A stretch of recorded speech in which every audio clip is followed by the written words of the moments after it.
আর কয়েকদিন পরেই চলে আসছে পবিত্র মাহে রমাদানুল মোবারক, ঠিক না? তে রমজান আসতেছে, রমজানের প্রস্তুতি নেওয়ার দরকার আছে না নাই? আমরা যখন দাওয়াত খাই, কোথাও দাওয়াত খাইতে গেলে দাওয়াত খাওয়ার জন্য কয়েকটা প্রস্তুতি নেই। তার মধ্যে এক নাম্বার প্রস্তুতি, দাওয়াত খাইতে যাওয়ার আগে সুন্দর করে গোসল করে পরিষ্কার পরিচ্ছন্ন হয়ে সুন্দর একটা পোশাক পরে নি, ঠিক না? এরপরে দুপুরে দাওয়াত হলে সকালে হালকা করে খাই অথবা না খায়া থাকি যাতে বেশি করে খাওয়া যায়, নাকি? এরকম প্রস্তুতিগুলো নিয়ে রাখি। তো এখন রমজান আসতেছে, রমজানের জন্য কিছু প্রস্তুতি নেওয়ার দরকার আছে না নাই? আগামী রমজান থেকে একদম বিস্তারিত শুধু রোজা সম্পর্কে, রোজার আগমন, ফজিলত, মাসলা মাসাইল, এরপরে যাকাত, ফিতরা, লাইলাতুল কদর, যত বর্ণনা আছে সব আস্তে আস্তে এক পর্যায়ক্রমে আসবে ইনশাআল্লাহ। আজকে আমরা রোজার প্রস্তুতি সম্পর্কে কয়েকটা পয়েন্টে কথা শুনবো অল্প সময়ে ইনশাআল্লাহ। সবকিছুর যেমন প্রস্তুতি আছে, এই রমজান আসতেছে, আমাদের কিন্তু রোজা আসতেছে ভাবতেই কেমন মজা লাগে না? ইফতারি খাবো, সাহারি খাবো, ফজর উঠবো, এরপরে সারা বছরে যে মুসল্লিগুলো কম কম মসজিদে আসছে সবাই মসজিদে আসবে, জুমার মতো প্রতিদিন মজা লাগবে একসাথে, ভাল লাগবে না? শুনতেই মানে ভাবতেই মজা লাগে রমজান আসতেছে। আলহামদুলিল্লাহ বলেন। তো এই রমজানের প্রস্তুতি হিসাবে এক নাম্বার প্রস্তুতি, সবাই বলবেন কথা, কয় নাম্বার? এক নাম্বার প্রস্তুতি, রোজা আসার আগেই বেশি বেশি তাওবা এবং ইস্তেগফার করা। তাওবা এবং ইস্তেগফার করা। কেন? রোজা আসতেছে, শাবান মাস চলছে, এই মাসে বেশি বেশি তাওবা ইস্তেগফার করবেন।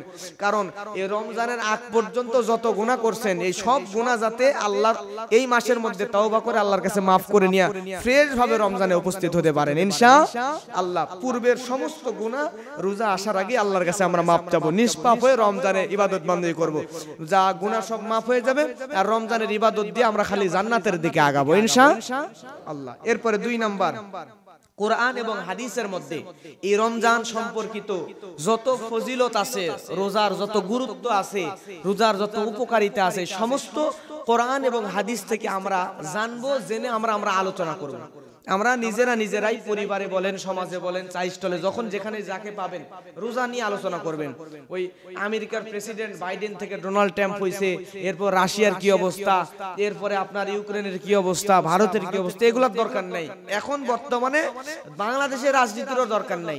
রোজা আসতেছে, এই সিয়াম আসার আগেই যতক্ষণ সময় পাবেন একজন আরেকজনের সঙ্গে দেখা হলে এই রোজা নিয়েই আলোচনা করবেন, যে রোজা করলে এই সওয়াব হবে, এই উপকার হবে। এইটা নিয়ে কোরআন হাদিসের আলোকে নিজেরা যদি একটু বেশি বেশি আলোচনা করেন তাহলে কি হবে জানেন?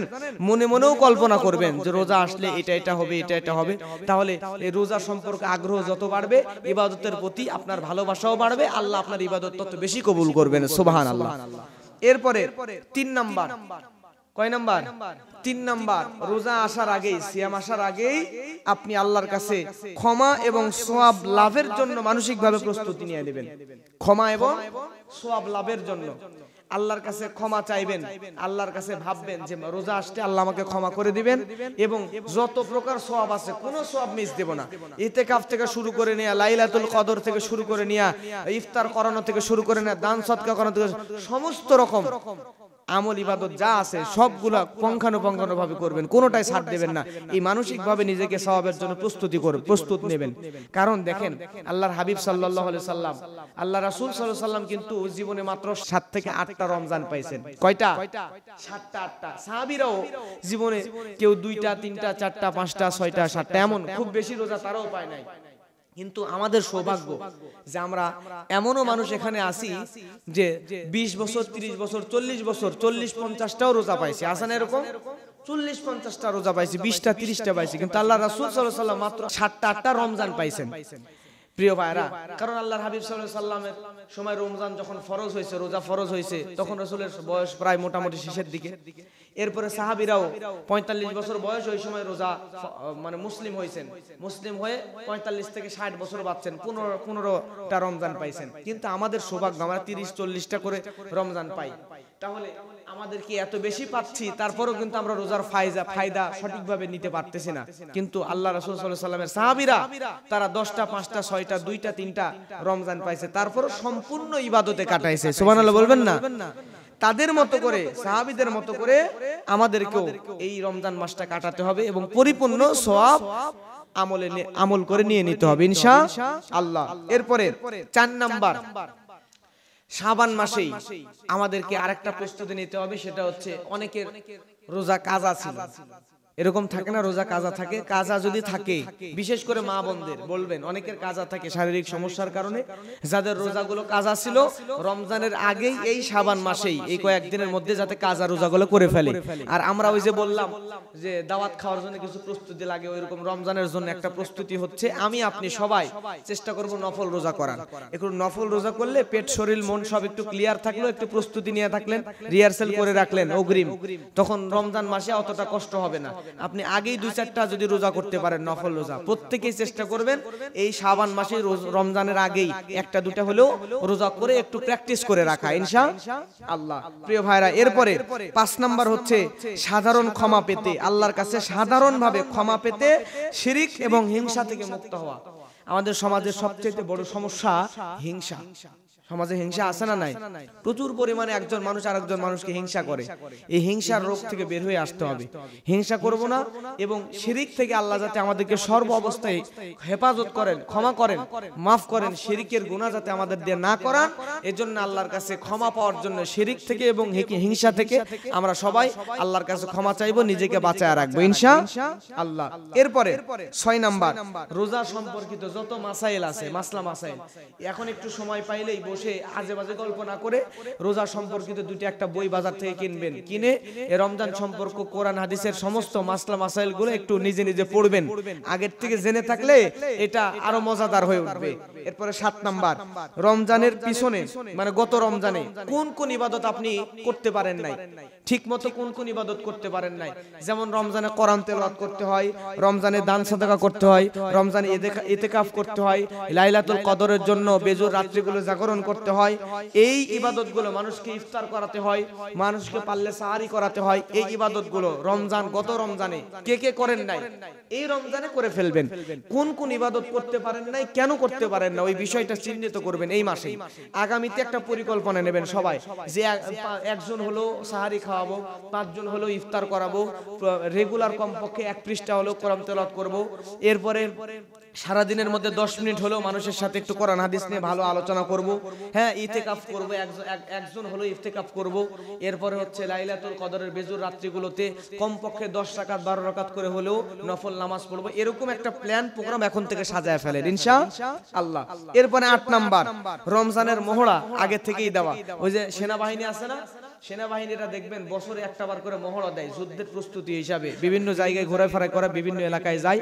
এমনি যুদ্ধ আসার আগেই তারা প্রস্তুতি নিয়ে রাখে, যদি যুদ্ধ আসে তাহলে তো যুদ্ধ করতে হবে। এরকম রমজান আসার আগেই রমজানের যে আমলগুলা, সে আমলগুলো রমজানের আগের থেকেই করা শুরু করবেন। কোরআন তেলাওয়াত, এরপরে নফল নামাজ, নফল ইবাদত, এগুলো এই মাসে একটু করা শুরু করেন। মাঝে মধ্যে একটু বসেন, কোরআন নিয়ে একটু পড়াশোনা করেন। করলে হবে কি, আপনি রমজানে আসার আগেই আপনি মোহরা দিয়ে রাখলেন, রমজানে তখন আপনার সহজ হয়ে যাবে সবকিছু ইনশাআল্লাহ। এরপরে 8 নাম্বার বললাম, 8 নাম্বার আগের থেকে মোহরা দেবেন নফল রোজা করে এবং কোরআন হাদিস একটু তেলাওয়াত করে, কোরআন না পড়ে হাদিস পড়ে ইনশাআল্লাহ। এরপরে 9 নাম্বার রমজানে 24 ঘন্টা কেমনে কাটাবেন, 24 ঘন্টা কেমনে কাটাবেন, এই একটা রুটিন তৈরি করবেন।